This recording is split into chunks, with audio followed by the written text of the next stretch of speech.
Salut, comme tu as pu le voir dans le titre de cette vidéo, on va voir aujourd'hui si les compléments alimentaires sont indispensables en musculation. Bonjour les natis, c'est Guillaume, le créateur du site Nati Fitness et bienvenue dans cette vidéo. Avant de rentrer dans le vif du sujet, je tenais à vous remercier sincèrement parce que vous êtes plus de 1000 personnes à avoir accédé à la formation 4 étapes simples pour se construire un physique musclé. Donc ça me fait vraiment plaisir de voir à quel point cette formation peut vous aider parce que j'ai pu avoir des retours par message ou tout simplement par témoignage sur cette formation et j'ai pu voir qu'elle vous aide à atteindre vos objectifs physiques. Donc si toi qui regardes cette vidéo, tu n'as pas encore accédé à cette formation, sache que tu peux le faire, c'est une formation qui est totalement gratuite. Tu as le lien dans la description ou bien je fais apparaître une fiche ici.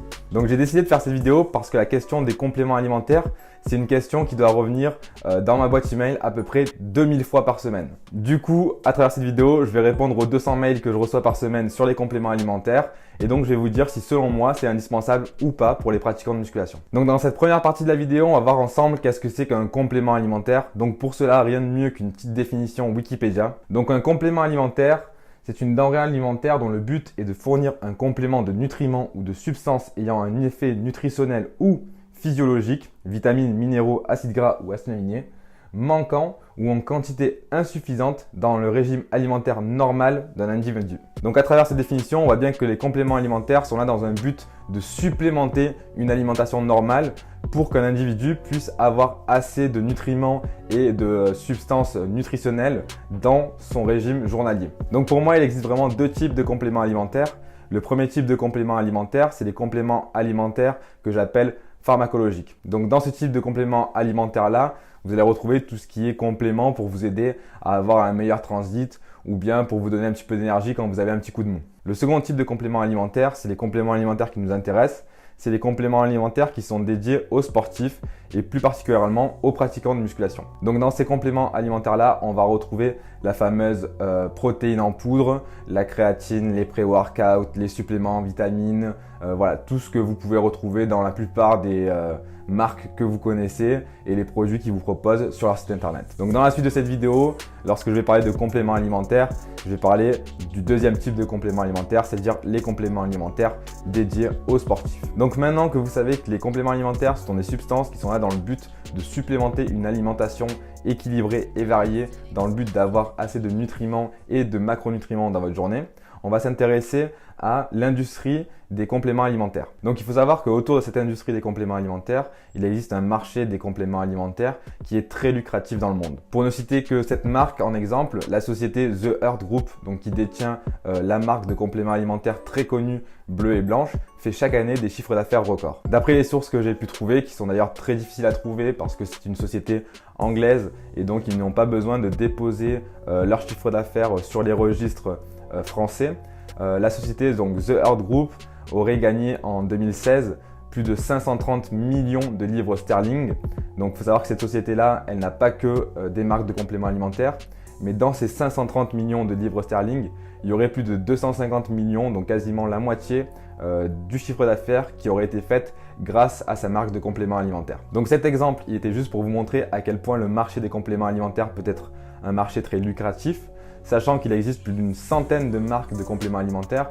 Donc je pense qu'on peut chiffrer le marché et en tout cas la valeur des compléments alimentaires dans le monde à un marché de plusieurs milliards de dollars. Donc on comprend bien qu'il y a de l'argent à se faire en voulant aider les sportifs désespérés qui essayent d'améliorer leurs résultats en leur vendant des compléments alimentaires aux effets miraculeux. Il faut savoir que moi, j'ai rien contre les marques de compléments alimentaires. Je suis même plutôt admiratif de voir à quel point c'est un marché lucratif pour eux et comment ils arrivent à vendre autant de produits, même parfois des produits inutiles, et ça on le verra dans la suite de la vidéo. Alors comment les marques elles font pour vous vendre des compléments alimentaires et vous faire croire que c'est indispensable pour vous si vous voulez progresser et pas rester une vieille dans votre sport? Donc pour ça c'est très simple, ils ont une machine marketing ultra puissante et très bien rodée qui est vraiment une machine à imprimer des billets pour eux. Donc il faut savoir qu'à l'époque où les premières marques de compléments alimentaires sont nées, ils faisaient uniquement du marketing dans les magazines spécialisés de culturisme et de bodybuilding. Donc pour ça, ils achetaient tout simplement des encarts publicitaires dans ces magazines-là.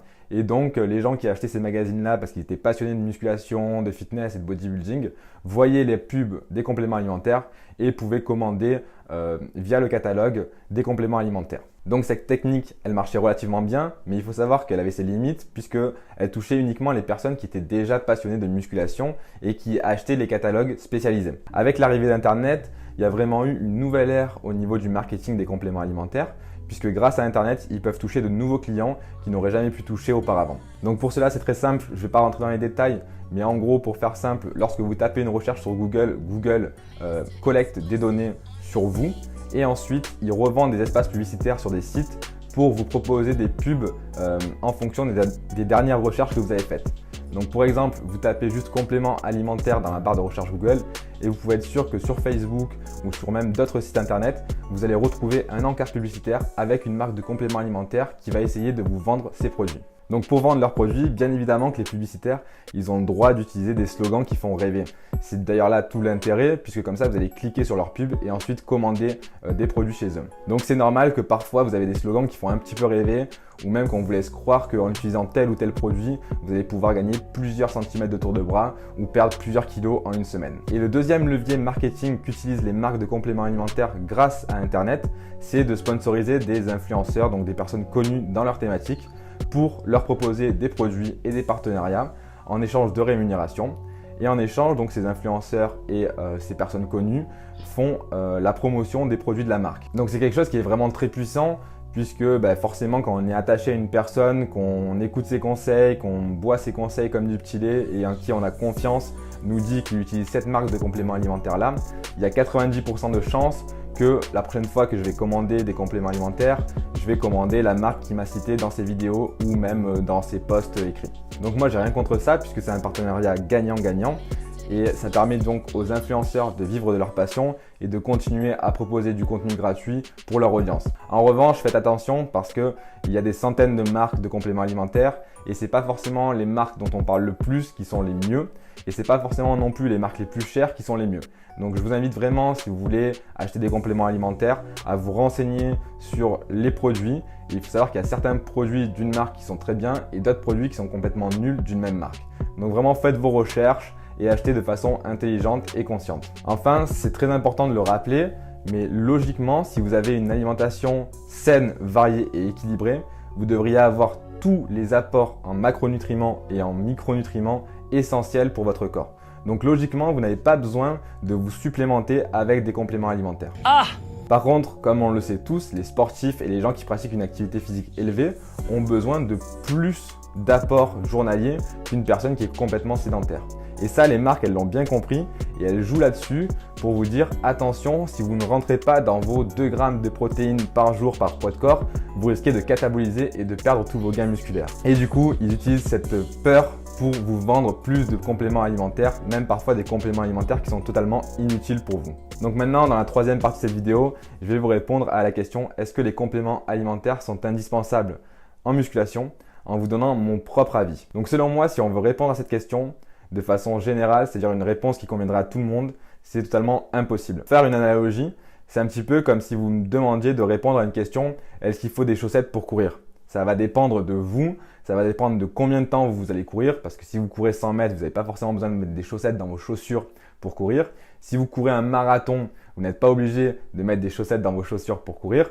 Par contre, ce sera beaucoup plus simple si vous courez un marathon avec des chaussettes que sans chaussettes. Idem en fonction de vos objectifs, puisque si vous avez juste pour but de finir un marathon, dans ce cas-là, avec des chaussettes, ce sera peut-être plus facile, mais vous n'en avez pas forcément besoin. Par contre, si vous voulez gagner un marathon, là, il faut mettre toutes les chances de ton côté. Et donc, je pense que le port de chaussettes peut être intéressant si vous voulez gagner ce marathon-là. Donc, l'analogie avec les chaussettes, elle est peut-être un petit peu nulle, mais j'espère qu'elle vous a permis de comprendre qu'il y a plein de facteurs qui jouent sur la réponse à cette question. Est-ce que les compléments alimentaires sont indispensables ou non à la musculation? En fait, ça dépend un petit peu de chacun, de ses objectifs, de son niveau, du temps qu'il décide de consacrer à cette activité et aussi de son porte-monnaie parce que clairement, les compléments alimentaires, c'est pas quelque chose qui est donné et ça peut même représenter un réel budget lorsque vous prenez des compléments alimentaires de qualité. Donc selon moi, pour une personne qui cherche à faire de la compétition ou qui cherche à maximiser le plus rapidement sa transformation physique, qui veut vraiment mettre toutes les chances de son côté et en plus qui a le budget qui lui permet de s'acheter des compléments alimentaires, dans ce cas-là, on peut se poser la question des compléments alimentaires et si on a une diète qui est vraiment très propre et un entraînement qui est déjà très propre, alors oui, pourquoi pas se donner un petit coup de boost en achetant des compléments alimentaires de qualité. En revanche, Si vous êtes une personne qui débute la musculation et que vous faites vos premiers pas en salle de sport, que vous ne savez même pas encore vous entraîner, que vous n'avez pas une alimentation parfaite ou voire irréprochable, alors la question des compléments alimentaires ne devrait pas se poser pour vous. Vous devriez plutôt passer votre temps et votre argent pour apprendre à mieux vous entraîner, à mieux manger et à avoir une hygiène de vie plus saine. Personnellement, moi je ne prends quasiment jamais de compléments alimentaires. Alors bien évidemment, en 4 ans de musculation, j'ai bien sûr essayé déjà la protéine en poudre, mais j'ai pas vu réellement de grosses différences entre le moment où j'utilisais la protéine en poudre et le moment où j'en utilisais pas. Du coup, vu le prix que ça coûte, j'ai préféré mettre ça de côté. Après, il faut savoir que je prends de manière un petit peu plus régulière des vitamines et des acides aminés qui m'aident à mieux récupérer et à avoir plus d'énergie au quotidien. Mais voilà, rappelez-vous que ça c'est dans mon cas et moi je trouve de l'intérêt dans ces produits-là. En revanche, certaines personnes vont trouver plus d'intérêt dans d'autres types de compléments alimentaires. Mais dans tous les cas, voilà, je vous invite à faire ce que vous voulez de votre argent, mais prenez le temps d'étudier réellement la question et de ne pas acheter n'importe quel complément alimentaire parce qu'on vous a dit que ça marchait très bien. Lisez les ingrédients, informez-vous. Voilà, donc faites une réelle recherche avant d'acheter vos compléments alimentaires. Sinon, c'est comme si vous jetez de l'argent par la fenêtre. Donc si vous êtes d'accord avec mon avis sur la question des compléments alimentaires, n'hésitez pas à me le dire dans les commentaires. Si vous n'êtes pas d'accord, dites-le aussi dans les commentaires. Mais voilà, justifiez votre réponse, comme ça nous permettra d'échanger. Juste avant de vous quitter, je voulais vous rappeler que vous pouvez toujours accéder à la formation 4 étapes simples pour vous construire un physique musclé. Le lien est toujours dans la description où je fais toujours apparaître la fiche ici. Cette vidéo est maintenant terminée. Si elle vous a plu, vous savez ce qu'il vous reste à faire. Mettre un like, vous abonner à la chaîne Native Fitness et partager cette vidéo avec vos amis. Je vous dis à très bientôt dans une prochaine vidéo et d'ici là, soyez en forme. Allez, ciao!